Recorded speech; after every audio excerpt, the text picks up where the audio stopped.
Welcome to the Grove Podcast, where we feature Evergreen members in their real-life stories of salvation, transformation, struggle, and hope. I'm Joy Gabbert, and today we have the pleasure of hearing from Claudia Harmon. Welcome to the podcast. Hey, thank you for having me. Yes. Why don't you tell us a little bit about who you are, how long you've been at Evergreen, and where do you serve? I've been in Evergreen since, I think, late 2010. And I serve in preschool, 3s and 4s, and in Awana. That's awesome. Yeah. And we're glad that you are here at Evergreen. You are just such a treasure with those kids. Thank you. Why don't you begin by telling us about your childhood and how you were raised? Well, I was raised in Mexico with my mom and my 7 siblings. We were 7.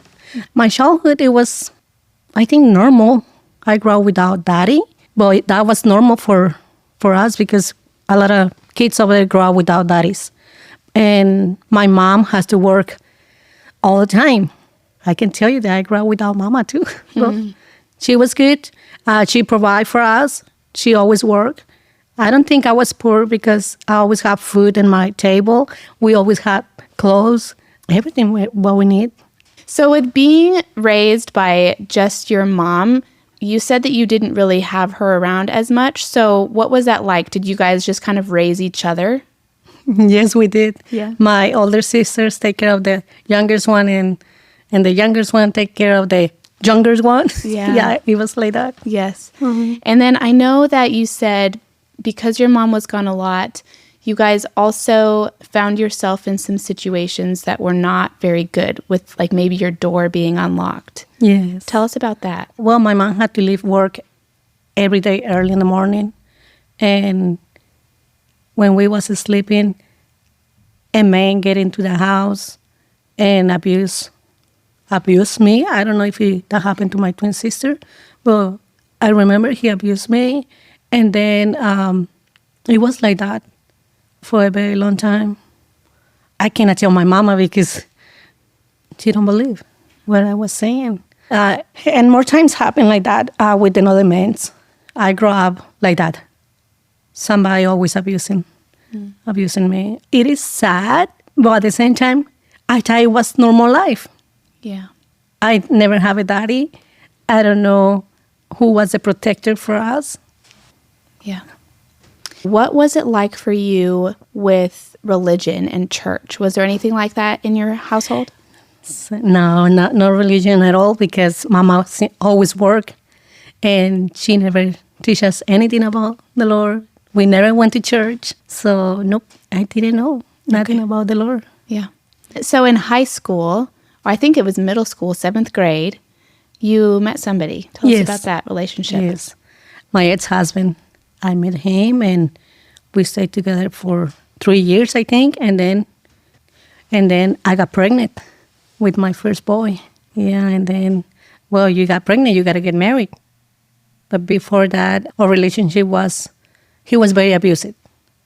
Before you were married? Before we were married, yes. And again, I thought that was normal because I never know how I'm supposed to live, right? The woman supposed to be treated.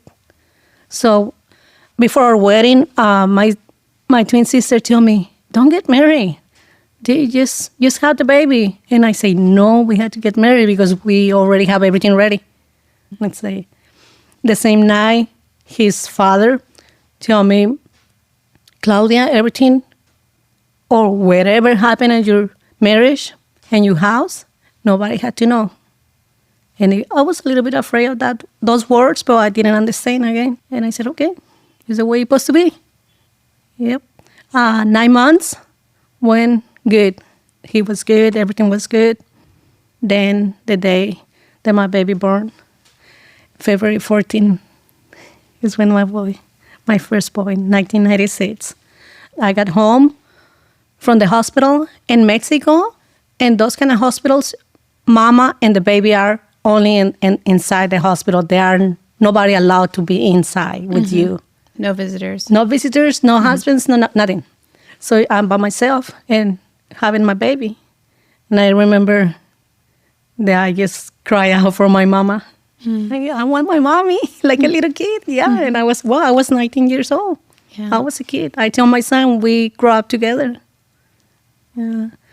When we got home, after 3 days, my ex-husband, is the day he started drinking heavier. Yeah. He told me one day, why you didn't cry for our baby? Why you are like that? You don't love our kid? And I say, yes, I cry in the hospital. I cry like you don't have it there. But now I'm happy I have him in my arms. And from then, you don't have it there. It was like every Thursday, Friday, Saturday, he was drunk. And Sunday he had to be sober. Because Monday had to go to work. So all those 3 days, Yeah. if I say something that he don't like it or whatever, I got hit or I got beat. Tell us about when you came to visit the United States. Yes, my brothers and sister invited me to Tulsa, Oklahoma for the first time, and I have Fabi with me. He was around 3 years old, and I say, well, the things that are not going good at home, I think we need a break. By this point, I already met a lady. Her name is Marta. And a Thursday, when my ex-husband started drinking, she knocked on the door and she invited me to this group of ladies. And I say, what they do over there? And she say, we read the Bible. We study the Word of God. And my eyes got wide open and I say, I want to go. And I went, and then she was telling me everything about the Lord. And I was crying because I say, you mean is somebody there who loved me? You mean is somebody there who cared for me? And she explained to me the gospel. And then she asked the question, do you want to receive the Lord Jesus in your heart? And I say, yes. And it was beautiful because I never knew it alone or Jesus. They was there. But this is a happy tears because now I know the Lord and I have so much joy in my heart. Mm-hmm. I just want to serve Him. I want to follow Him. Mm-hmm. It's been hard, but at the same time, it's been good. Yeah. Yeah, and with that woman, she invited you to continue to go to church. Yes, every Sunday we went to church, and at first it was everything good. Okay, Claudia is going to church with her baby and her boy, and my son, when he was around 4 years, we take him to church. Well, I did, and I put him in Sunday school class, and he grabbed me, and he told me, "Don't let me go, Mama." And the lady say. The Sunday lady, the teacher say, don't worry, Mama, he's going to be okay. Don't worry. And that bring me peace when I put my boy in Sunday school. Mm-hmm. And then it passed weeks, and then he started coming and running to church. He loved church when he was little. Mm-hmm. Yeah. Now tell me your husband's response to you going to church. Well, it was a little bit crazy because in church in Mexico, you dress up nice, you put your beautiful clothes because you're going to church, to your father's house with everybody, all your brothers and sisters are together, and you don't want to go. So I try my best to look good for him. And one day he told me, I don't think you're going to church today. And I said, why not? You're looking for someone else. You are looking for men. And I said, no, I'm not. And he stopped it. He said, no more church in this house. And that church, it was like 30 minutes away from our house. It was a little bit far. Mm-hmm. So I stopped going. Then before I stopped going, my brothers and sisters invited me to Tulsa, Oklahoma. And I said, yes, I can go because things there are not looking good in this house. So we need a place where to have fun, at least for a little bit. Mm-hmm. And I remember that church. They prayed for us, for me and Fabi, and they prayed for our vacation. They knew it. They knew my life because they asked, and I tell them a little bit because you're not supposed to tell a lot of stuff, right? So we came to Tulsa, Oklahoma, and it was beautiful. We take Fabi to only me and my son we came. We take Fabi to the fair, and then we play a lot like never before. And that day I asked my boy, Baba, if something happened in Tijuana, do you want to come back and live here? And he said, yes, Mom, I want. And he was baby. For me, it was my baby. He was 4 years around there. Then this man, he called me and he said, Claudia, if you and the boy don't come back, I will kill myself. And I was like desperate. He's going to hang out himself. He's going to do this. Because I thought if he get drunk, he would do it. And he put pressure. And I said, okay, we got to come back. We come back to Tijuana. And we take a lot of pictures. Lots of pictures. But in all those pictures, I wasn't in those pictures. I cut myself. If I wasn't, I cut myself. Why did you cut yourself out of the pictures? Because he used to tell me how ugly I was, how skinny I was. So, nothing good towards me. And I just want to hide myself. Mm-hmm. I didn't see myself in the mirror for a long time. Mm. It was not necessary because why you want to see the face? Well, life continued. And then guess what? I tell myself, if I give him another baby, everything's going to be better. He's going to change.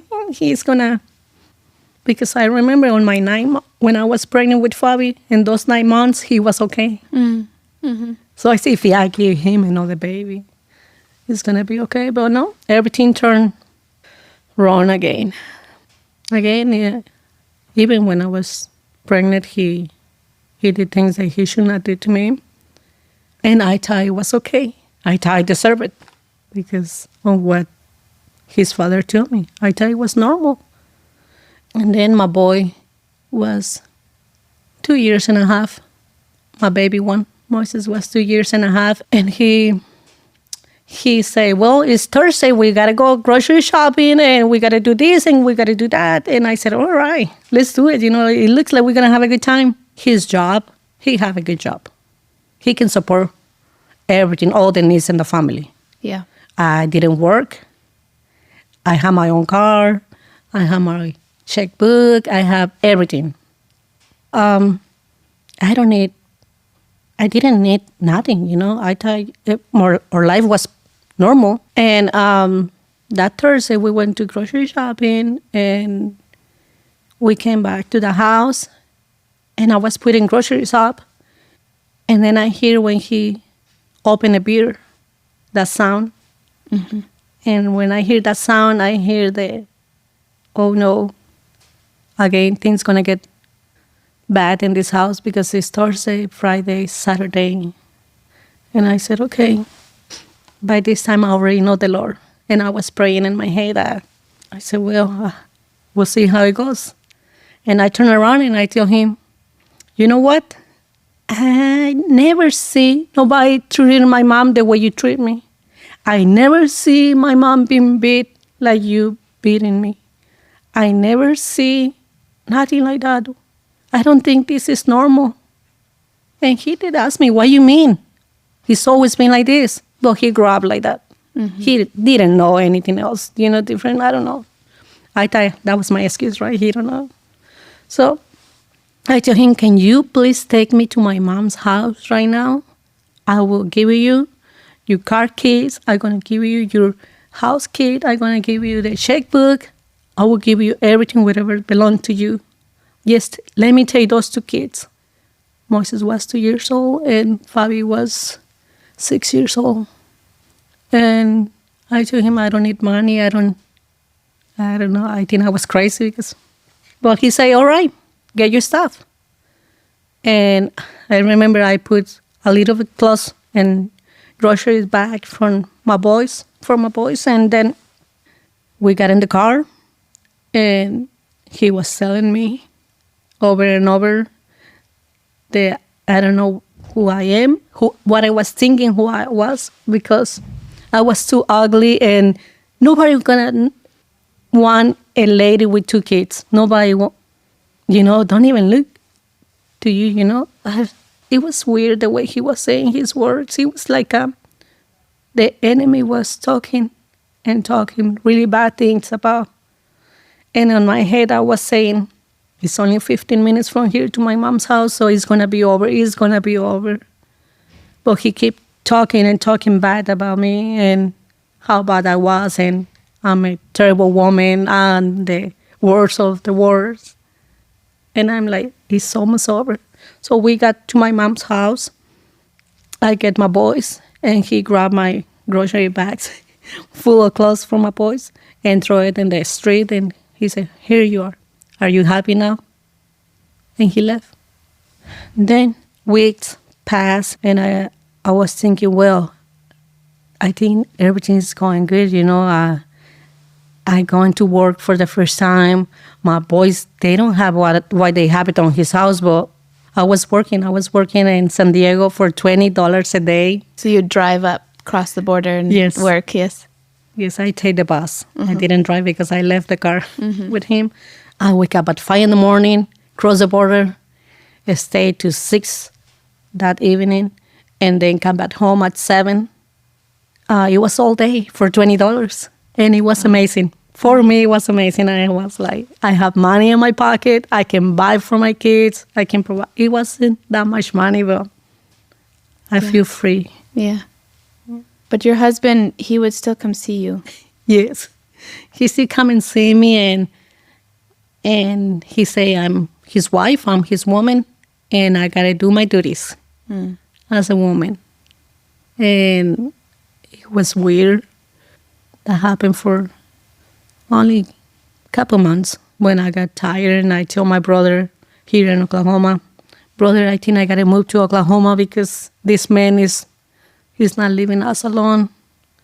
And my brother, he say, all right, get your things together and come to Tulsa, Oklahoma. And he did ask me, how you want to come by? And I say, well, already been in airplane. I flew the first time. I want to do in a bus, in a greenhouse. Yeah, so you can see it. Wow, I was going to see beautiful things. Like that. Well, I'm going to see different little towns. I don't know what I was thinking because I had 2 boys. One was 2 years old and the other one was 6. But One was before you left, though, you had to sign papers with your husband and stuff, right? yes. Leah, tell me about that. Yes, he told me that if I was going to take the boys, I was supposed to sign papers. Papers that I'm going to take care of my boys, but also I don't going to ask for money from him. No, I don't know, social support, no nothing. And I think, well, it's all right. What I need is my boys. And if I sign the paper and he signed the papers, he can sue me for taking my boys out of the country. So guess what? I got my boys and I signed the papers. And by this point, I already have my visa and all my important papers at my mom's house. Yes. Because I knew at this moment was going to come, but I don't know when. And if I grab my papers in front of him, I bet he would say, nope, those papers are mine or something. Those papers was at my mom's house. Before I left him, they were secure. So that's the reason I could fly with my boys. Well, come to America. Come to America, yes, with my 2 boys. Yeah. It was really hard. The ride was really hard because it was 3 days and a half, I think, or 2 days and a half. I don't remember. Did you get to see fun things? Nope. No. Oh, no. My boy, my youngest one, he didn't know. They didn't understand. They didn't understand what we was doing. My boy, my oldest one, Fabi, he was very smart, but he's still like, what is going on? Moses was crying at night. He's a baby. He's a toddler, Yeah. He wants his mama. So, yeah, it was rough. It was rough till finally on December 12th, 2002, we got here. It was a Thursday, I think. Yeah, so we stayed with my brother in his apartment. My brother, he was so sweet. He let us stay in his apartment with one bedroom. He stayed in the living room and we take the room. He had bumper beds. I think he was ready for us. But no, I sleep with my boys. I didn't let them sleep by themselves for a while. Those days was sad and we came to America with me not knowing what it was gonna be ahead. Yeah. But How did it feel for you to finally be in America, though, and away from the situation in Mexico? I feel free. I was free. I can do with my boys whatever. I remember going outside the apartment and play, and they have a swimming pool. I tell my boys that I teach them how to swim, but they say no. Well, all right. Well, I do. I do was in the water with them all the time. I didn't. I don't know how to swim, so that's the reason I think they say. We play in the water. We play outside, and my brother just tell me, Claudia, just be careful because sometimes it's not good people is around here. You don't know who live in these apartments. Be careful with the kids. But he told me that because he's the older brother, but I knew it. Mm-hmm. I was so untrusting people with my kids. Yeah. I don't trust in nobody with my boys because I grew up being abused. Yeah. It was like, nope, my boys, they still remember when they was 12 years old. I want them to come in the restroom with me, the women's restroom. Mm-hmm. And I say, no, you cannot go in that restroom. Maybe it's a man in there. Something can happen. And poor to my boys. I think that was bad, because Mama always was afraid that something happened to them. Mm. Believe me, I was living in fear.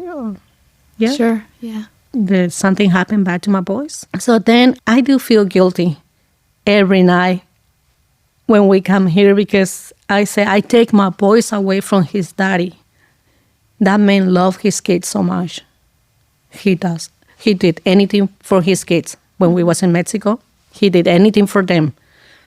And I feel guilty. I have a lot of guilt on me. It's like I take away their father. And I cry. I cry every night with that guilt. Every night I don't know how I survive in here, but let me tell you, one night I was crying, and the Lord told me, I hear his voice for the first time and say, and sit and cry, why you don't pray? Why you don't ask me what you need? And that was beautiful because I was thinking, I need a lot of things, lots of things I need, and you asking me to ask you for things. All right, here I am. Here I go, I say. The next night, my tears was less and less tears. And I was like, all right, Lord, I don't know what is our future, but you know. And I just want to ask you for the right person I'm going to meet. I have a lot of fear on me that somebody's going to do something to my boys. I have a lot of fear of somebody's going to hit me again. But I'm asking you for a good person, for a good man. And I start telling him, I need a person who doesn't drink. I need a person who doesn't do drugs. I need a person who don't have tattoos. I didn't want to say that, but it's okay. Because a lot of people have tattoos. Yeah. But it's not because I have something against tattoos. Yeah. I don't know. Well, tell us about the tattoo thing, because I think it's interesting. Yeah, one day I went to school and I put my name with a pen, I think. Yeah, I wrote on yourself. I wrote on myself, and I put my name, and I put flowers, younger. Yeah. So I come home, and my mama looked my arm. This lady, she never talked about God. But that day, she grabbed my arm, and she told me, never do that again. Because this flesh of you, the Lord give you clean. You got to return him clean. Mm. But she was mad, and I got scared, and I was like, All right, I'm never going to do that again. Yes. So that's where that came from. Yeah, so when you were praying for a husband, he cannot have tattoos. Yes. I say to myself, he can't have tattoos, Lord, because I was so afraid that my boys get that. Because I want my boys to get their flesh clean. Yeah. It's what my mama put in my mind, and it's what I'm sticking with, Yeah. Yeah. I asked that the Lord. I say, Lord, please, this man can't have tattoos or anything on his body. And then I start praying for his job. I say, Lord, this man needs a good job because his family is going to grow. I had 2 boys. I don't know, who is that man, but you know better than me. And I was telling him, I'm praying for his job. I'm praying that he's a good job. I'm praying that job does a drug test. I want to be safe. Yes. I want to be safe. I don't want nothing bad in this person. And I was telling the Lord over and over what I need. I need a house. I need this. I need that. And then when I was praying for that house, I say, Lord, we're going to need a big house, at least with 3 bedrooms, because I had 2 boys. They need their own bedroom. And I look at them sleeping next to me. Look the way we're sleeping right now. And I put that too. And then I think my boy hear me, Fabi hear me, that I was praying for a house. And he say, Mama, can you ask for an office? And I say, for an office? I didn't know. I never see a house with an office. And he said, yes, Mom, our house need an office. And I said, all right, Lord, you hear my boy. Can we have an office in the house? And also I told the Lord, Lord, this man, whoever is there for me, I need that man to love my kids more than me. I need that he protect my boys more than me. At this point now, it's just about the boys. It's what they need. So later, I don't know how many months passed. How many months passed? How many months passed? My brother-in-law, he asked me, Claudia, I have a friend in my job. Can I show you a picture? And I was like, oh, my picture. And he take that picture that day. And he said, look, you look okay. Can I show this picture? And I'm like, I look okay. I didn't think I was looking okay. But I said, yeah, sure. Why not show the picture? And he went to his job. He said he was talking with this friend of him. And now my husband, my honey, came from the back and said, I want to meet her. So a different guy came. A different guy. Yes. Yeah. Not the one that he had in mind. Your Exactly. brother showing to one guy, and then another friend was like, I want to. And we went to our first day, and I was nervous. It was the first time I was going to go out serious with somebody besides my ex-husband. And when I look at him, I say, I'm going to kill my brother-in-law. This man it is 9 years older than me. Uh-huh. And I'm like, all right, I can go eat and come back and bye-bye. Well, nope. Oh, we went to eat. He buy me a glass of wine. He buy me this nice dinner and everything. And he still tell me, do you remember when we went to the first day and you never touched that wine? Well, I was afraid. I was scared. I didn't know him. And then he say, after dinner, he say, do you want to go and see a movie? Watch a movie? And I say, yeah. So he said, well, we had to take this food to my house because we have a lot of leftovers. And I said, all right. And we got to his house, and I was sitting and he have a small truck. And I was sitting there, and he asked me, do you want to come in? And I say, nope. No, by this point, my brother already buy me a cell phone. And I say, no, I can stay here. Thank you. So he went and put the food inside, and I called my brother right away. Brother, this man, he bring me to his house, and what I need to do, tell me what I need to do. And he said, stay in the car, stay in the car. So I get out from the car. I take a picture from the license plate. And then I went back in the car really quick. And I said, brother, okay, here's his license plate and everything. If something happened to me, I think I was paranoid. I was so afraid. Well, I say yes to the day, Well. And then we went to the movies and he take me back home.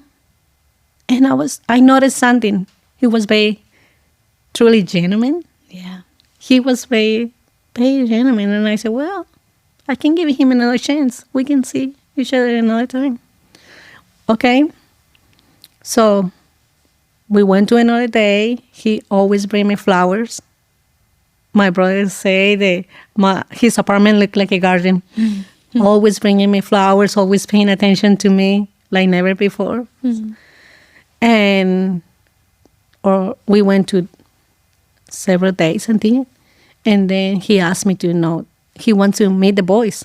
And I was like, it's too early, no, to meet my boys. And he said, yes, I want to meet the boys. But before that, in one of the days, we was sitting and I was in my head, it was like, Lord, this is the man you have for me. I was thinking about that. It looks too good to be true.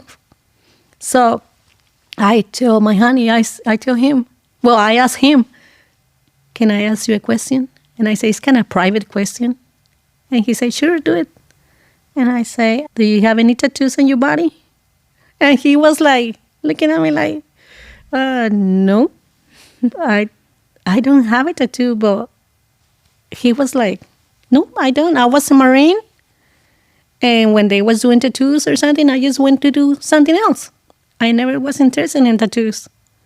And I'm like, Lord, this is my future husband that you have for me. And every time when I ask the Lord, this is the man, my heart feels like overjoyed, so happy inside. And I say, well, okay. So then... And you already knew his job because he worked with your brother, yes? Yes. So I was happy for that part because I know he can do drugs. He can... But I do ask him, do you drink? And he say, let me tell you something. I can drink. If we go in a party, I can drink 1 beer or 2 beers. And I'm like, this cannot be true.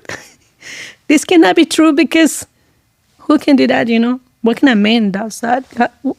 No, and I asked the Lord again, Lord, this is the man you have for me. And again, I got that joy in my heart. And we continue going out, and the questions start coming. The one I asked for the Lord, like, I asked him about his house. And then he said, well, I bought a house not too long ago, like last year, and it's still empty. It's still things in boxes. And then he was telling me how many rooms he had the house, and I'm like, 3 bedrooms. And then when he got to the office, I was like, an office too? He said, oh yeah, I have a small office. And I asked the Lord, Lord, this is the house I pray for.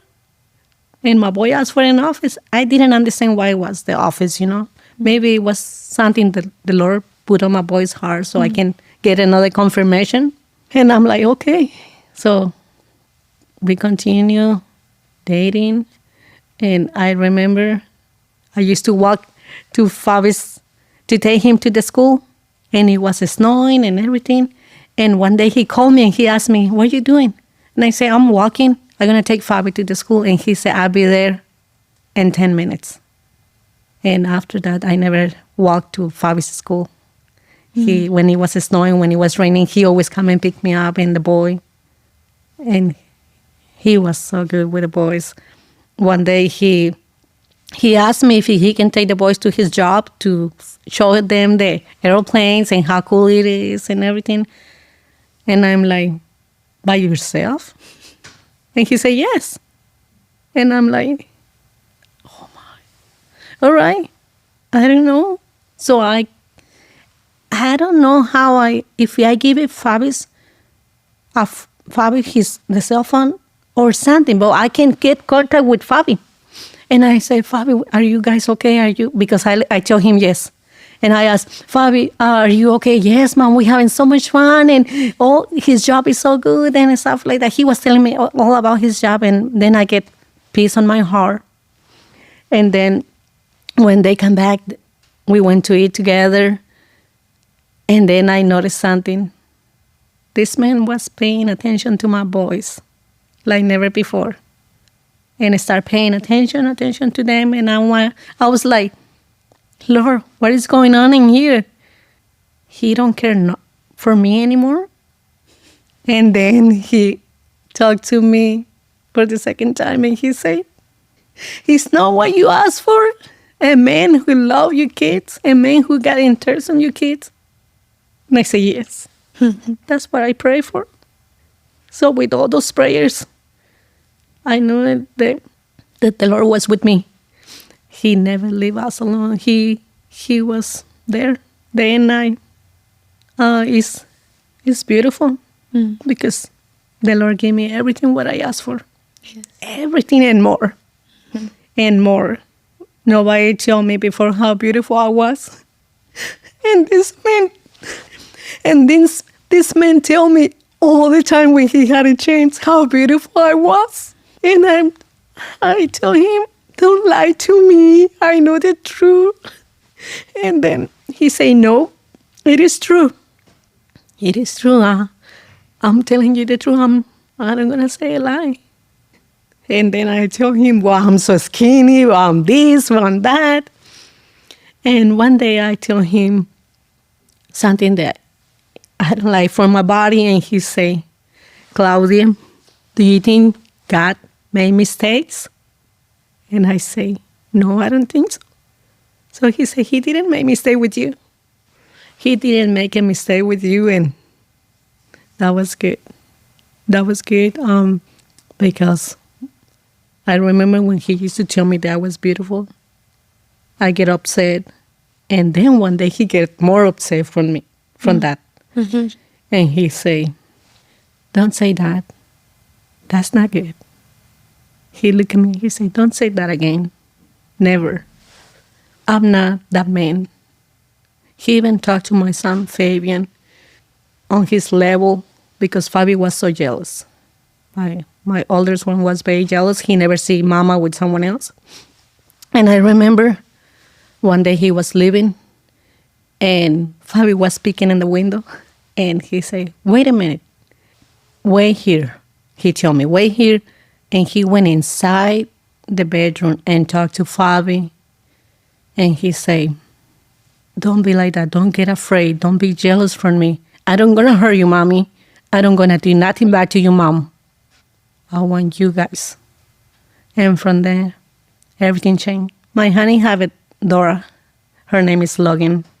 And so that means we had 3 kids. My honey never say your boys and my girl. He always say our kids. Mm-hmm. Always. He never made my boys feel less. And Christmas, he used to, how much he spent on Logan and spent on my boys. He never went above or less or nothing. It's beautiful. We're still doing the same thing. We don't like to go. He don't see difference. I don't see no difference. My boys grow up with a good man. Yeah. Now Logan have 3 children, 2 girls and 1 boy. And I am Bobby. The little girl called me Bobby. I'm supposed to be abuela or abuelita, but she called me Bobby. Fabi, he got married. He went to OSU. He graduated from OSU. He moved to North Carolina. In North Carolina, he met his wife. And now they live in Boston. And they're going to be parents for the first time. Yeah. Yeah. So now I'm going to have a baby by blood. I am a grandma by heart. Mm-hmm. And I think that's very important because that feeling, nobody can take it away. I love those kids, and now I'm going to have my own grandbaby. Or to say my 4th grandchild. Yes. I'm going to have my 4th grandchild, yeah. And Moses went to Spartan, and he graduated. And now he lives in his own house. He bought his first house last year. So, tell me about your journey with church after moving from Mexico. This is funny because it's another thing I asked the Lord in one of my prayers. Mm-hmm. I asked the Lord, I need a church to close to me, because the church in Tijuana, it was 30 minutes from us. And it was all night, like you got there at 7 and come back around late. So that was one of the problems. And we live 1 mile from this church. Wow. Yeah. My friend, my sister, I met Lisa Diaz. Lisa Dietz. Lisa Diaz. I met her in Target. And my boys was teenager. One of my boys was teenager and the other one not yet, but about to be. And she told me, hey, we have a church, a good church over there by 111 and Mingo. They have a good program for kids, for teenagers. My husband is a pastor. And she told me, like, I think a couple times, because she always asks me, how's the boys? How's the boys? And I said, well, one is teenager and he's already giving me headaches or something like that, And she said, well, take them to the church. It's a good church. So right away, I tell my honey, we're going to church. And he said, I don't think so. And I said, why not? He said, you like to sleep late. And I'm like, that's true. I never wake up early. It was like the enemy telling me, "No, you're not going." And I'm like, oh. Next Sunday, I wake up early and get ready, and we was in church. Since then, I never stopped coming. This is my home. So you started in Evergreen, what year? I think late 2010. And that's when Phil Dietz was the youth pastor. Yes. So Lisa got you here. Tell me about when you were in service, the first woman that you met. The first woman I met, it was Libby Jeffers. She tapped my shoulder and she said, hi, are you new here? And I said, yes, I am. And then she asked me, do you have a life group? And of course now, I'm new. And I say, no, I don't have a life group. And the next Sunday, she talked to me again, and then she invited me to her life group. And I say, yes. And I tell my honey, do you want to go to the life group? I am so tired, I've been working. And yeah, he works a lot. He works a lot of hours. And I said, all right, I'm going. And I'm going every Sunday. I was in my life group with Livy and Randy. Yes, and for those who don't know Randy, he was our very first testimony on the podcast. So you all should go back and listen to that. I was in that life group, and I was able to talk and say what I have. And I gave them my testimony. And I think over and over I talk how good I was in that life group, how good it feels to be in a life group with brothers and sisters that they care for you. And then when something is wrong, they are there for you and they pray for you. And I just love my life group. Everyone. I call them my brothers and sisters because they are my brothers and sisters. Then my husband, my honey, feels weird when I say husband. I tell him, hey, honey, they say hi to you. Hey, honey, they say when you're going to come and blah, blah, blah. And he say, what time is going to be the life group? 5:30. Okay, we're going. And he started coming to the life group. And I'm glad he did. He did because, and in one of my requests from the Lord, I tell him, Lord, I need a man who pray for my meals. I need a man who knows you, and I need that man.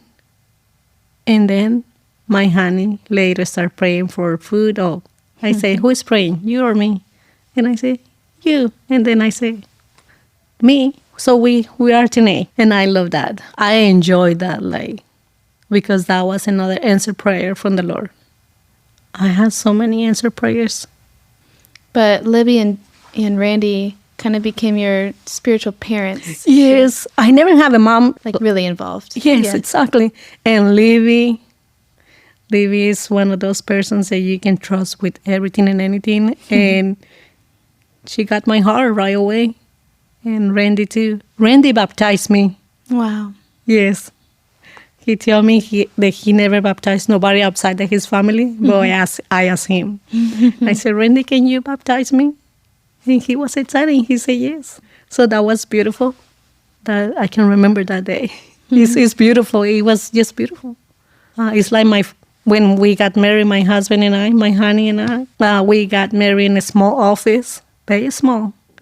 The person who was marrying us, he was a preacher, but he didn't know English. So my brother, my sister, and my niece, they translate my honey. And they say what he was saying in Spanish to him. And he said, at this point, I don't know if I'm married or not. I just say yes. Oh. But it's beautiful. It's what the Lord had for me. So after you started coming to Evergreen, you eventually start serving, and you hear about taking missions trips. So tell me about those experiences. Field dates. Mm-hmm. He invited me to Guatemala. And I do remember when I said yes to the mission trip, I was so nervous, like you don't have idea. And I even went to Brother Michael, and I told him, I am so nervous about this mission trip. And he said, always it's like that. The first time it's like that. But don't get nervous. We can talk after you come back. And he knew it, that it was going to make a difference in my life. Mm-hmm. And it did make a difference in my life. It's beautiful. It's something that I didn't know I have in my heart. Missionary. Mm-hmm. I've been in different mission trips. I've been in, Guatemala, Nicaragua, Honduras, and those 3 places. And I went back multiple times to Guatemala, a few times to Nicaragua, and a few times to Honduras, I think. Yeah. And when you go, you're typically on the team for the children. Yes. Yes. Now, tell me a little bit why, because when you were a child, wasn't there people who would come visit? Yes, I remember we didn't went to church or nothing, but my mama knew that somebody's going to come and give them free food. Guess who was? The missionaries, the people from America. Mm-hmm. There was this, we call it gringos.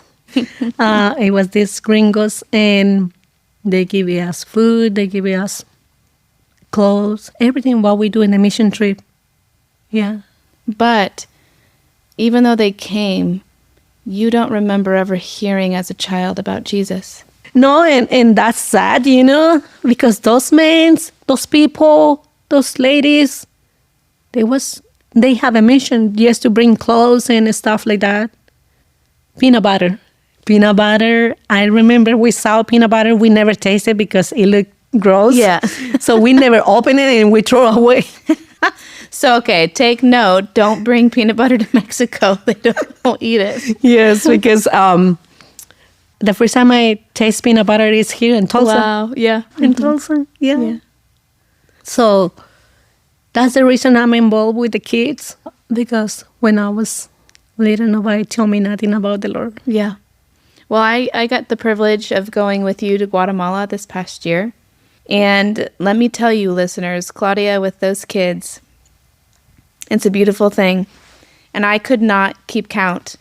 I kept count at the beginning, at least 4 or 6 kids that you led to Christ. Yes. And then I lost count. You had so many conversations, and the way that you speak with them, you're very gifted in that area. I give you the glory to God, because He's the one using me, and I allow Him to use me. So it's all glory to God. He does His job, and when He does His job, He do it perfect. Like when I was nervous to go on my first mission trip, and then I went back, I got a connection with the teenagers in that mission. Casa Alleluia. In Casa Alleluia. Yes, so our listeners will have heard about Casa Alleluia in just a few episodes before you with the Whites. Tell me about your experience going to Casa Alleluia. Well, it was beautiful. It was this orphanage, little girls, boys, and I speak the language, so I get connected. We click right away. Yes. It was like beautiful. They even let me go in the dorms with the teenagers. Nobody can go in. No, the missionaries, they don't supposed to go in for the safety. But that one of the nights, they let me get in, and they had this living room. And I told the girls, I'm going to give you guys my testimony. And I started talking with them, and I say, but first, let me tell you something. Do you think because I came from United States, I am different than you? Or because those girls, they're outside with blondie hair and blue eyes, they are different than you guys? No. No, maybe they have moms and daddies. I didn't grow up with my dad, but I have a mom. But it was like not having a mom because mama always worked. So I was an orphan. Like kind of, thing. I don't know. Yeah. And I say, so we are the same girls. You don't have mom and dad, or some of you guys have mom, or some of you have dad. But something happened. They bring you to this house. Some of you was abused. Some of you have somebody who abused like sexually, somebody physical things had to happen for you guys to be here. And I tell them, don't worry because I'm one of you. That happened to me. I was abused when I was younger and continued to 13 years old. And then I didn't have a dad. So we are the same girls. No, don't, for the appearance, don't think that we are different. We are the same. All those girls outside, maybe they have different problems than you, but you guys have advantage. You are here with all these sisters. And when we go back home, guess what? We're taking our own problems by ourselves. But you are here, and they giving you the help you need. So I told them my testimony, and I told them how the Lord did wonderful things, how the Lord rescued me, how the Lord answered prayers. And I told them, if you want to ask something to the Lord, ask specific the way you want it, the way I did it. Because the Lord have ears, and He can hear you, and He can give you exactly what you need. Mm-hmm. If you are obedient, of course. How I can say? Well, I explained them. If your mom tell you to do something and you don't do it, she don't gonna give you what you deserve, right? So you gotta do good to able to receive what is good, and it's the way I explained to them. So after that, it was like it's beautiful. We still had connection with some of the girls, and it's beautiful. Mm-hmm. I agree. I think, God, He works all things together for the good of those that He loves. And He can take terrible situations and He can turn them for good. And so in your story, even though you had abuse in your background, He was able to take that and use it for good to reach these girls, to be able to empathize and sympathize with them because you had been through some of the same things. And so the Lord was able to, redeem your story. As we start to wrap up, just have a couple of questions for you. If there is somebody listening to your story today and they have been through some similar circumstances, maybe they have found themselves in a relationship that is unhealthy and they don't know how to get out of it. And the Lord, they are Christians, and they just don't know the next steps. What might you say to someone who finds themselves in that kind of a situation? I can tell them that pray and pray because the Lord gave you courage. Yeah, courage to do things that you can't even gonna understand. I was afraid to tell my husband I'm leaving, but the Lord gave me the strength I need. So don't lose that hope. Don't lose that strength from the Lord, because He's the only one who can deliver us from our problems. He's the one who is there for us. We are His kids. He wants the best for us. And sometimes things look normal and good, but they're not. I can tell you that I like my testimony because now I can talk with a lot of people. And if somebody have a question or something, I can talk to them. If somebody is listening today and they have heard the voice of the Lord convicting them, like, why aren't you praying for the things that you want, like he did with you? What advice might you give somebody when it comes to prayer and asking the Lord for things? I was in a desperate situation, but the Lord gave me the peace I need. Because I was crying and crying, but the Lord gave you the peace that you need to ask Him. Mm-hmm. Remember, He's our Father. And He's there for us. He's listening to us and waiting for us to come and ask Him for a need or giving Him your problems. He will talk to you, and believe me, you will hear it, and you will have peace on you. Yes, it's wonderful. Well, Claudia, thank you so much for being willing to come on here and to share your story and to be vulnerable. Thank you for tuning in to today's episode.